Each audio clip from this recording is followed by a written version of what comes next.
Вітаю, гэта выданне навіну на Белсаце і я, яго вядоўца Наста Печанькова. Светлана Алексеевич дапускае, што Расія можа ўцягнуць Беларусь у вайну. Пра гэта нобелеўская лаўрэатка заявіла падчас сустрэчы з беларусамі Вільні. Гутарка з пісьменніцай адбылася ў шэлтары беларускай арганізацыі «Дапамога». Удзельнікі сустрэчы, сярод якіх былі былыя палітвязні, абмяркоўвалі палітычную сітуацыю ў Беларусі, у прыватнасці пратэсты 2020-го. На думку Алексеевич, іх вынікі нельга назваць поўнай паразай. Аднак памылкай было спадзявацца на мірны транзіт улады. Яна адзначыла, што цяпер над Беларусю, цытата, «вісіць пагроза грамадзянскай вайны, а таксама больш маштабнага канфлікту, у які нашу нацыю можа ўцягнуць Крэмль». Я не палітык, хаця я і чалавек гэтага часу. Я б не хацела казаць такія сумныя рэчы, але мне здаецца, што Пуцін нас уцягне ў вайну. Гэта маё прадчуванне, яно ж не абавязкова спраўдзіцца. Тут пачнецца вялікая геапалітычная гульня, і мы на такім геаграфічным месцы, што нас могуць уцягнуць у вайну. Гарадзінская сетка «Аптэк Фармацыя» сабрала гуманітарную дапамогу для Курскай вобласці, Расіі і Донбасу. Паводле арганізацыі ў перадачы лекі для пацярпелых ад вайны расейцаў. Груз на 5000 беларускіх рублёў перадалі адрасату праз скандальны фонд Алексея Талая. Сярод іншага ён курыруе праект «Адпачынак дзяцей Донбасу», у межах якога займаецца незаконным вывазам непаўнагадовых украінцаў з акупаваных тэрыторыяў, у тым ліку праз Беларусь. За гэтую дзейнасць праўладны паралімпіец трапіў у санкцыйныя спісы Еўразвязу і Украіны. Апошняя распачала супраць Талая крымінальную справу, паводле якой праўладнаму актывісту пагражае да 15 гадоў зняволення. США могуць спыніць ваенную дапамогу Украіне. Пра гэта ў эфіры Fox News заявіла прадстаўніца Белага дому Кэролайн Левіт. Паводле прэс-сакратаркі Трампа, Амерыка, цытата, не збіраецца выпісваць чэкі на вайну ў вельмі далёкай краіне, бо ў прыярытэце трывалы мір.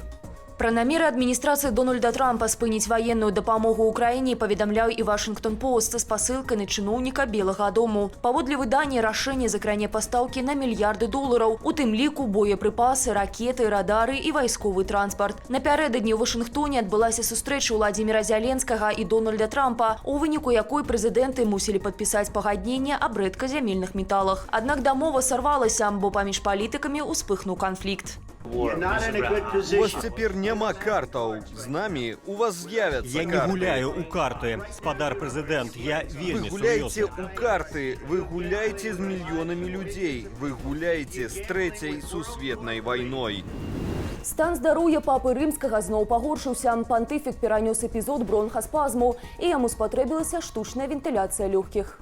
Паводле выдання навіны Ватыкану, нягледзячы на сур'ёзнасць сітуацыі, святар захоўваў поўную прытомнасць і арыентацыю. А пасля перанесенай бронхааспірацыі спакойна правёў ноч і сёння прачнуўся ў ясным розуме. Пантыфік трапіў у больніцу з двухбаковай пнеўманіяй 14 лютага. Шпіталізацыя кіраўніка каталіцкага касцёлу стала 4-й за апошнія 4 гады. Немагчыма рабіць дакладных прагнозаў. Гэта тое, што моцна залежыць ад тыпу тэрапіі і таго, як рэагуе пацыент. Могуць быць рэцыдывы або, з другога боку, нечаканае выздараўленне. Мы спадзяемся, што папа адчуняе, мы молімся за ягонае здароўе, асабліва таму, што ён заўсёды быў уважлівы да самых слабых і бедных. У гэты момант нам патрэбны такі папа, як ён, таму мы спадзяемся, што ён адчуняе.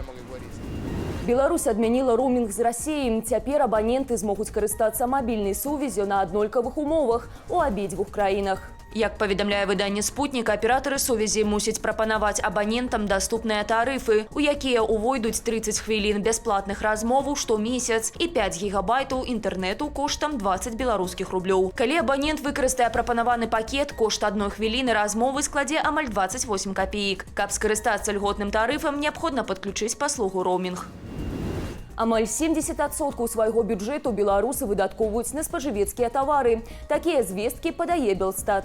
Згодна з разлікам Белстату, за апошнія 3 месяцы 2024 года выдаткі на хатнюю гаспадарку склалі амаль 2500 рублёў. Больш за 1700 з іх ідзе на харчаванне і нехарчовыя тавары. 23% сямейнага бюджэту прыпадаюць на аплату паслуг. Пры росце коштаў і камунальных налічэнняў заробкі беларусаў падаюць. Гэтак у студзені намінальная сярэдняя аплата працы склала 2427 рублёў, што на 10% менш, чым сума, якую атрымалі працаўнікі у снежні.